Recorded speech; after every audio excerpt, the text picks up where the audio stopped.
주님을 위한 자리, 내가 기도하는 모든 땅 위에서 하나님 예배 받을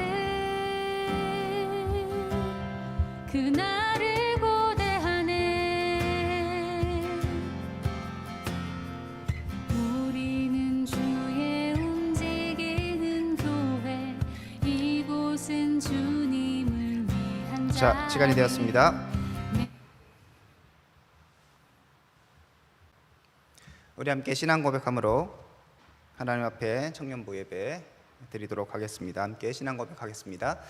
전능하사 천지를 만드신 하나님 아버지를 내가 믿사오며 그 외아들 우리 주 예수 그리스도를 믿사오니 이는 성령으로 잉태하사 동정녀 마리아에게 나시고 본디오 빌라도에게 고난을 받으사 십자가에 못 박혀 죽으시고 장사한 지 사흘 만에 죽은 자 가운데서 다시 살아나시며 하늘에 오르사 전능하신 하나님 우편에 앉아 계시다가 저리로서 산자와 죽은 자를 심판하러 오시리라. 성령을 믿사오며 거룩한 공예와 성도가 서로 교통하는 것과 죄를 사하여 주는 것과 몸이 다시 사는 것과 영원히 사는 것을 믿사옵나이다. 아멘. 자, 하나님 말씀 보겠습니다. 로마서 11장 25절에서 32절까지입니다. 11장 25절에서 32절까지입니다. 제가 읽도록 하겠습니다. 25절입니다. 형제들아, 너희가 스스로 지혜 있다 하면서 이 신비를 너희가 모르기를 내가 원하지 아니하노니 이 신비는 이방인의 충만한 수가 들어오기까지 이스라엘의 덜어는 우둔하게 된 것이라. 그리하여 온 이스라엘이 구원을 받으리라. 기록된 바 구원자가 시온에서 오사 야곱에게 경건하지 않은 것을 돌이키시겠고 내가 그들의 죄를 없이 할 때에 그들에게 이루어질 내 언약이 이것이라 함과 같으니라. 복음으로 하면 그들이 너희로 말미암아 원수된 자요, 택하심으로 하면 조상들로 말미암아 사랑을 입은 자라. 하나님의 은사와 부르심에는 후회하심이 없느니라. 너희가 전에는 하나님께 순종하지 아니하더니 이스라엘에 순종하지 아니하므로 이제 긍휼을 입었는지라. 이와 같이 이 사람들이 순종하지 아니하니 이는 너희에게 베푸시는 긍휼로 이제 그들도 긍휼을 얻게 하려 하심이라. 하나님이 모든 사람을 순종하지 아니하는 가운데 가두어 두심은 모든 사람에게 긍휼을 베풀려 하심이로라. 아멘. 이제 날씨가 많이 더워졌습니다. 여러분들 건강 잘 챙기시고요. 그래도 교회는 늘 에어컨이 이렇게 잘 틀리는 아름다운 곳입니다. 그죠? 열심히 교회에서 또 하나님 예배하고 말씀을 잘 듣는 여러분 되셨으면 좋겠고요. 오늘 말씀 여러분들 계속적으로 이제 바울이 이스라엘 백성들을 향하여서 이스라엘 백성들의 그 구원에 관해서 얘기하는 그 부분이고, 그 이제 거의 마지막 부분입니다. 이스라엘 백성들이 어떻게 구원을 받을 것인가에 대해서 계속적으로 이야기한다고 말씀드렸고요. 거기에 있어서 하나님께서 분명히 이스라엘 백성들을 구원하신다, 이 부분 우리가 살펴봤었죠, 그죠? 11장 1절에 보면 그러므로 내가 말하노니 하나님이 자기 백성을 버리셨느냐, 이렇게 다시 한번 질문하면서 그럴 수 없다 라고 분명하게 대답하고 있습니다. 자, 하나님께서 이스라엘 백성들을 그러면 어떻게 구원하시는가, 우리 지난주에 살펴봤는데요. 하나님께서 이방인들을 구원하셔서 이방인들을 구원하심을 통하여서 이스라엘 백성들이 보기에 시기심이 나게 하셔서 다시 이스라엘 백성들이 하나님께로 돌아오는, 그래서 이방인도 구원받고 이스라엘 백성도 구원받는 이러한 이제 하나님의 계획을 말씀했습니다. 그것을 살펴봤고요. 그러면서 25절을 오늘 이제 본문부터 다시 한번 강조하면서 분명하게 또 이야기하는 것이 있습니다. 25절을 보시면 형제들아, 너희가 스스로 지혜 있다 하면서 이 신비를 너희가 모르기를 내가 원하지 아니하느니 라고 얘기합니다. 자, 너희가 뭔가 알아야 될 게 있다고 얘기하는 것이죠. 그것을 뭐라고 표현하는가 하면 신비라고 표현합니다. 다른 말로 하면 이제 비밀이라고 얘기할 수 있을 것 같아요. 너에게 비밀이 있는데, 구원에 관한 비밀이 있는데 이거 꼭 알아야 돼, 이렇게 하는 표현입니다. 이 부분이 좀 어렵게 표현되어 있을 수 있어서 다른 번역본을 보면요, 공동 번역에 이렇게 되어 있습니다. 형제 여러분, 여러분이 모든 것을 다 알았다고 장담할지 모르지만 아직 깨닫지 못하는 숨은 진리가 하나 있는데 여러분도 그것을 꼭 알아두시기 바랍니다. 쏙쏙 들어오죠, 그죠? 여러분에게 감춰진 뭔가 이렇게 잘 모르는, 아직까지 모르는 게 있는데 요거 꼭 알아야 됩니다 라고 얘기합니다. 자, 그러면서 밑에 그 후반부를 얘기하면 그 진리란 이런 것입니다. 일부 이스라엘 사람들이 지금도 완고하지만 모든 이방인들이 하나님께 돌아오는 날에는 그 완고한 마음을 버릴 것입니다. 이렇게 번역해 놓았습니다.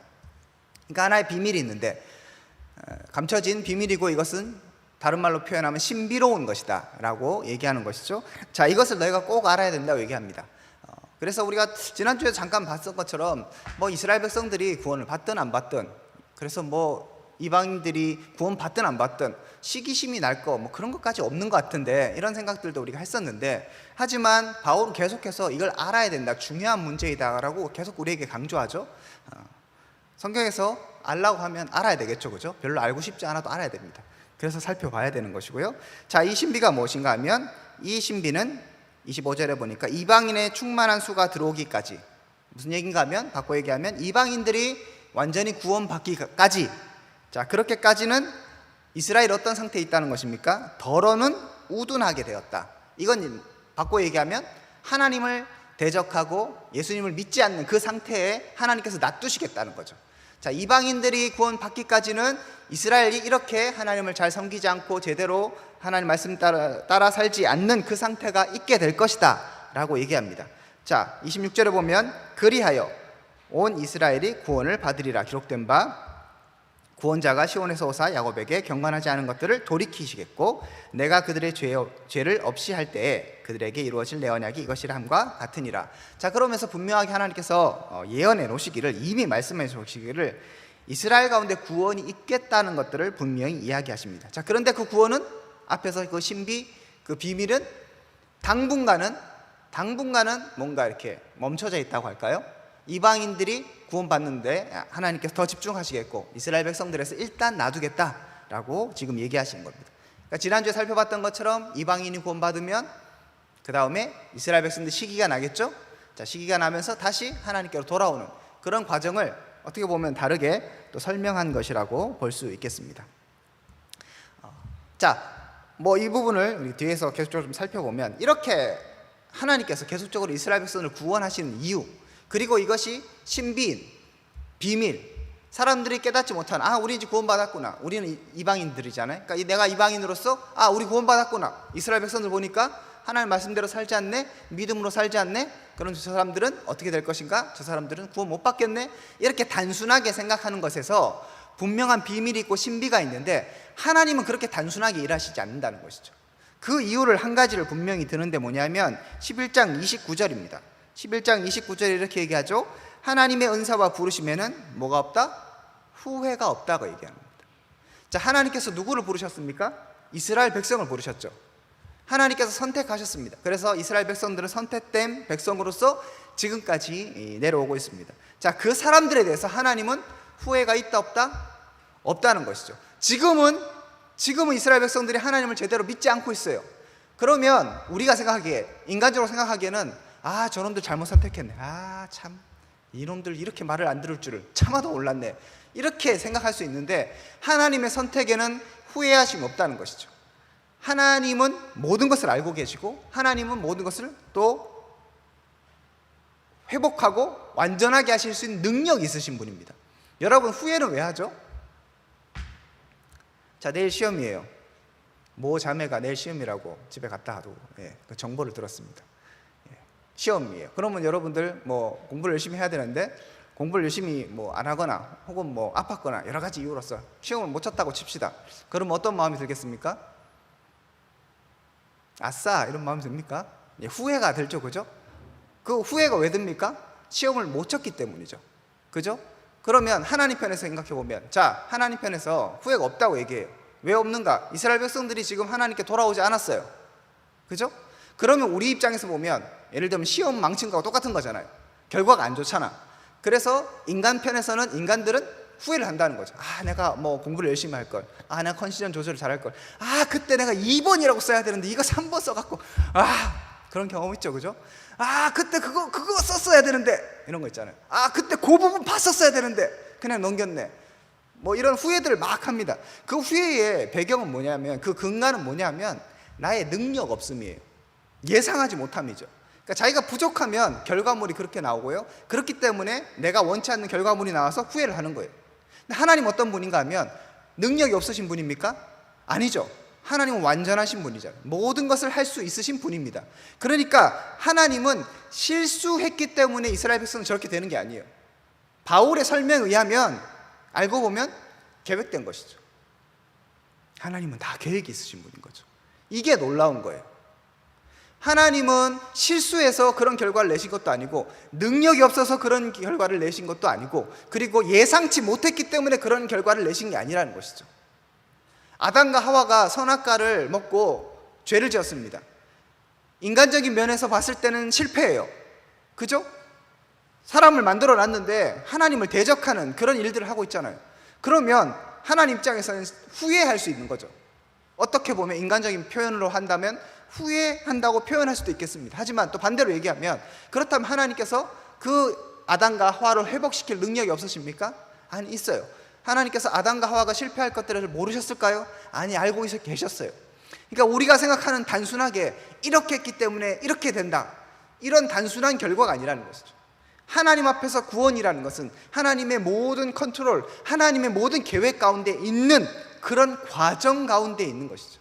이스라엘 백성도 그렇고요, 이방인도 그렇습니다. 하나님은 모든 것을 알고 계시고 계획하고 계시고 그 계획들을 이루어 가시는 겁니다. 여기서 우리가 잠깐 놓치지 말아야 되는 것은 뭐냐면, 지금 계속 얘기하는 것은 전체적인 집합체라고 얘기해야 될까요? 이스라엘을 얘기하는 거예요. 이스라엘이 한 사람 한 사람이 아니에요. 그럼 예를 들면 어떤 시대에 태어났던 이스라엘 백성들은 예수님을 못 받고 이렇게 해서 있다가 이방인이 충만한 수가 오기 전까지는 어떻게 돼요? 이스라엘이 계속 그 상태에 있는 거잖아요. 그럼 그래서 죽은 사람은 어떻게 되겠어요? 구원 못 받겠죠. 그러니까 각 개인을 지금 얘기하는 게 아니에요. 하나님의 전체적인 구원 계획은 그런 단순하게 개인이 어떻게 되고 이런 것들에 대해서 여러분 어떻게 생각하면 큰 관심이 없으세요.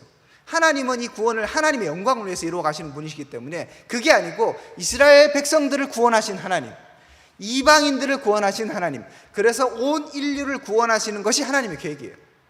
그 개개인의 한 사람 한 사람, 이런 것은 어떻게 보면 하나님의 계획 가운데, 하나님의 그런 섭리 가운데 관심 밖에 있는 것이죠. 그래서 무식한 질문이 어떤 의미에서는 궁금하기도 하지만, 어떤 의미에서 무식한 질문이 조선시대에 태어난 사람들은 어떻게 돼요? 이런 거는 하나님 관심사가 아닌 거예요. 그냥 하나님께서는 그런 온 인류 역사를 통해서 하나님의 구원을 이뤄 가시는 거죠. 지금도 이 구원은 완성되지 않았어요. 그렇죠? 계속적으로 진행되고 있죠. 하나님 나라가 아직 도래하지 않았잖아요. 완성되지 않았잖아요. 그런 하나님의 역사는 계속적으로 이렇게 흘러가고 있는 거예요. 그 삶 가운데 우리가 살아가는 것 뿐이죠. 그래서 하나님은 영원한 분이고 무한하신 분이기 때문에 그런 구원 계획을 이루어 가신 그 하나님의 계획을 지금 이 순간을 살고 있는 2021년을 살고 있는 우리의 머리로 생각하기에는 굉장히 좁고 제대로 이해할 수 없는 것이죠. 그래서 바울이 신비라고 얘기하고 있고 비밀이라고 얘기하는 거예요. 너희들 이 비밀을 놓치지 말아라. 지금 단순하게 이 상태만 보고 있어서 하나님이 후회를 하는 것 같고, 하나님이 실패하는 것 같고, 저 사람들은 구원 못 받는 것 같다는 생각들, 그렇게 하지 말아라. 하나님은 다 계획이 있으시고 하나님의 부르심에는 후회가 없다고 하시는 것입니다. 이것을 우리가 적용시킨다면 마찬가지입니다. 여러분 혹시 가정 가운데, 여기는 잘 모르겠어요, 부모님이 예를 들어서 교회를 안 다니신다, 그런 분들 어떻게 될지 모르는 거예요. 내 옆에 있는 친구, 저 사람 꼭 구원받았으면 좋겠는데, 이런 생각을 갖는 사람들이 있을 수 있어요. 그럼 지금 당장 그 상태에서 봤을 때는 그 사람 구원 못 받는 상태겠죠. 하지만 하나님이 부르셨다면, 이 전제는 하나님이 부르셨다는 거예요. 그렇다면 하나님의 부르시면 후회가 없고 실패가 없으시기 때문에 하나님께서 그 구원을 이루어 가시겠죠. 우리도 마찬가지입니다. 내가 봤을 때는, 지금 이 상태로 봤을 때는 좀 엉망이야, 너무 별 볼 일 없어, 이렇게 생각할 수 있습니다. 하지만 하나님이 우리를 부르셨다면 하나님의 부르시면 후회가 없고요, 하나님은 그 구원을 반드시 이루어 가실 것입니다. 이것이 하나님의 계획인 거예요. 그래서 우리는 계속적으로 제가 얘기하지만 이 구원을 이야기하면서 더 겸손해질 수밖에 없고 하나님을 찬양하지 않을 수 없는 것이죠. 왜냐하면 하나님께서 그렇게 이루어 가고 계시기 때문에. 그리고 그 개개인 이런 차원의 문제가 아니라 하나님의 큰 구원의 역사, 온 인류를 상대하셔서 지금 일하시는 그 하나님인데, 그런 큰 그림 안에 내가 들어가 있다는 사실이 놀라운 감격인 거예요. 시대 잘못 타놓고 났으면 우린 끝이에요. 한 100년만 일찍 태어났어도 우리는 하나님 모르고 그냥 끝나는 거예요. 그런데 지금 이 시대 요때 태어났다는 것이 얼마나 감사한지 모르는 거죠. 아니 지금 이 시대에 태어났어도 우리가 예를 들어서 다른 나라에 태어났으면 어떻게 될지 모르는 거예요. 그런데 대한민국이란 이때 태어났기 때문에 여기에서 이 말씀을 듣고 있는 거 아니겠습니까? 그러므로 우리는 늘 감사, 감격, 기쁨, 그리고 겸손함 이런 것을 가질 수밖에 없는 것입니다. 그 하나님, 그렇게 위대한 구원을 이뤄가신 하나님에 대해서 뒤에 설명을 하는데 30절부터 32절에 보면 계속적으로 반복되는 단어가 긍휼이라는 단어예요. 30절에 이렇게 얘기하죠. 너희가 전에는 하나님께 순종하지 아니하더니 이스라엘이 순종하지 아니함으로 이제 긍휼을 입었는지라. 자, 이방인들이 이스라엘이 순종하지 않음으로 긍휼을 입었다고 얘기해요. 구원을 받게 된 것이죠. 자, 또한 이 31절에 이와 같이 이 사람들이 순종하지 아니하니 이는 너희에게 베푸시는 긍휼로 이제 그들도 긍휼을 얻게 하려 하십니다. 또 긍휼을 얘기하죠. 또 32절에 하나님이 모든 사람을 순종하지 아니하는 가운데 가두어 두심은 모든 사람에게 긍휼을 베풀려 하십니다 라고 얘기합니다. 자, 여기에 긍휼을 얘기하면서 하나의 전제, 하나의 상황을 얘기하는데 순종하지 않았다 이 부분과 이것도 반복되어 여기서, 그죠? 그 다음에 긍휼을 얘기합니다. 자, 순종하지 않았어요. 순종하지 않았어요. 이방인들도 순종하지 않았고 이스라엘 백성도 순종하지 않았어요. 자, 그러면 우리로 따지면 순종하지 않았으면 어떻게 해야 됩니까? 심판이죠. 그렇지만 하나님 어떻게 하셨다? 순종하지 않았는데 긍휼을 베풀어 주는 거예요. 이게 하나님의 사랑이고 이것이 하나님의 계획입니다. 하나님께서 그냥 한 대로만 갚아주시는 하나님이면 아무도 구원을 받을 수 없어요. 그런데 순종하지 않았지만 긍휼을 베풀어 주셔서 때로는 기다려주시고 때로는 참아주시고 이렇게 일하신 하나님 때문에 우리가 긍휼을 얻고 구원을 받을 수 있는 것입니다. 심지어 이 긍휼이 얼마나 대단한가 하면 여러분 이런 거잖아요. 우리는 이제 어떤 결과물이 있고 나서 내가 용서해 줄게 이런 느낌이잖아요. 누가 나에게 잘못했을 때 잘못하다가 커피를 이렇게 쏟았다고 쳐요. 그랬을 때 긍휼을 마음으로 내가 용서할게, 괜찮아, 뜨겁지만 괜찮아 이렇게 하는 게 우리의 수준이라면 하나님의 수준은 어떤 거냐면 32절에 보면 이렇게 얘기합니다. 하나님이 모든 사람을 순종하지 아니하는 가운데 가두어 두심은 모든 사람에게 긍휼을 베풀려 하심이라. 자, 뭐라고 표현합니까? 순종하지 않는데 하나님 어떻게 하셨다고요? 가두어뒀다고 얘기해요. 무슨 얘기일까요? 순종하지 않게 그냥 놔두시는 거예요. 순종을 조장하거나 너는 순종하지 말아라, 순종하지 말아라 이렇게 세뇌시키는 그런 의미는 아니에요. 하지만 그 사람들이 순종하지 않을 때 순종하지 않는 것을 놔두시는 거예요. 그냥 이유가 뭐죠? 긍휼을 베푸시려고. 자, 긍휼이라는 건 결과물이고 우리가 아까 얘기했던 건 커피를 쏟았어. 그래서 내가 긍휼을 베푼 이런 수준이라면 하나님은 아예 내가 긍휼을 베풀도록 이 사람이 커피를 쏟도록 하는 거죠. 하나님의 긍휼은 굉장히 적극적이고 다 계획 안에 있는 거예요. 내가 어떻게 처리할 수 없는 상황이 일어났기 때문에 그래 내가 참아주지 이런 게 아니라는 거예요. 하나님은 이 땅 가운데 하나님의 영광과 하나님의 그 위대하심을 드러내기 위해서 때로는 악도 사용하시고 허용하셔서 하나님의 위대하심을 드러내십니다. 그래서 이스라엘의 불순종도 기다려주시고요, 이방인들의 긍휼도 기다려주시는 거예요. 그러니까 하나님의 수준은, 이런 하나님의 비밀은 우리가 정말 이해할 수 없는 거예요. 그래서 다음 주에 보겠지만 사도 바울이 감탄에 감탄을 금치 못하면서 찬양하는 장면이 로마서 11장의 마지막 부분입니다. 그래서 제가 계속 얘기하는 거잖아요. 우리의 구원, 나 개인을 위한 하나님, 이런 수준이 아니라니까요. 하나님은 이미 긍휼을 나타내기로, 그리고 자기의 사랑을 나타내기로 결정하셨어요. 그 결정을 어떻게 하셨는가? 십자가에 예수 그리스도를 못 박아 죽이기로 이미 창세 전부터 결정하셨다니까요. 그리고 나서 인류의 역사를 그렇게 진행시켜 나가시는 거예요. 왜? 하나님이 이만큼 사랑이 있으시다는 것을 인류 가운데 보여주기 위해서. 말로 필요 없어요. 그냥 보여주시기 위해서 하나님께서는 인간의 악함도 사용하시고 허용하시고 기다려주시면서 인류의 역사를 운행하고 계시는 겁니다. 좀 어려운 부분이지만 여러분들 제가 누차 얘기했으니까 아마 이해를 조금은 하실 거라고 생각합니다. 그래서 로마서가, 그리고 구원이라는 것이 굉장한 거예요. 하나님은 단순하게 우리가 예상하고 단순하게 우리가 어떻게 하는 그런 정도의 하나님이 아니라는 것이죠. 하나님의 긍휼은 우리의 상상을 넘어서는 것입니다. 하나님의 사랑은 우리의 생각을 뛰어넘는 것입니다. 그래서 우리 지난번에 봤던 것처럼 뒤에 나오는 건 누가 하나님의 모사가 되겠느냐? 어느 누구도 하나님께 뭐 조언할 것도 없고 어떻게 무슨 그분께 지혜에 뭐 덧붙일 것이 없는 것이죠. 하나님은 그렇게 일하시는 분이십니다. 오늘 사도 바울이 이렇게 얘기하죠. 25절에 형제들아 너희가 스스로 지혜 있다 하면서 이 신비를 너희가 모르기를 내가 원치 않는다. 저도 마찬가지입니다. 저와 여러분들이 이 신비, 이 구원의 신비, 이 하나님의 사랑, 이 하나님의 긍휼을 모르기를 원치 않습니다. 여기까지 가셔야 합니다. 그냥 나를 위한 하나님, 내가 죄지었는데 하나님 나를 구원해 주셨어요, 그런 수준의 구원은 아니라니까요. 그거를 완전히 넘어서는 것이죠. 이미 오래전부터 계획하셨고, 내가 실패하고 내가 낙심하고 내가 믿음에서 멀어질 것도 이미 다 알고 계셨고, 그거를 당장에 고쳐주셔도 되지만, 선악과 당장에 막아주셔도 됐지만, 뱀이 오기 전부터 그냥 뱀을 그냥 꼬리를 잡아갖고 저기 에덴 동산 밖으로 던지실 수 있었잖아요. 그런데 그렇게 하지 않으신 이유는 무엇입니까? 하나님의 긍휼을 나타내시기 위한 거라니까요. 하나님은 자신을 드러내기를 원하십니다. 그래서 하나님은 기다리시고 때로는 허용하시고, 그리고 우리에게 다시 한번 기회를 주시는 것이죠. 저는 저와 여러분이 이것을 모르기를 원치 않습니다. 내 자신의 어떤 개인의 삶, 개인의 구원, 개인의 만족, 여기에 머무르지 않기를 소망합니다. 하나님이 어떤 분인가 깨달으시기를 바랍니다. 그 하나님은 긍휼을 베푸시는 분이십니다.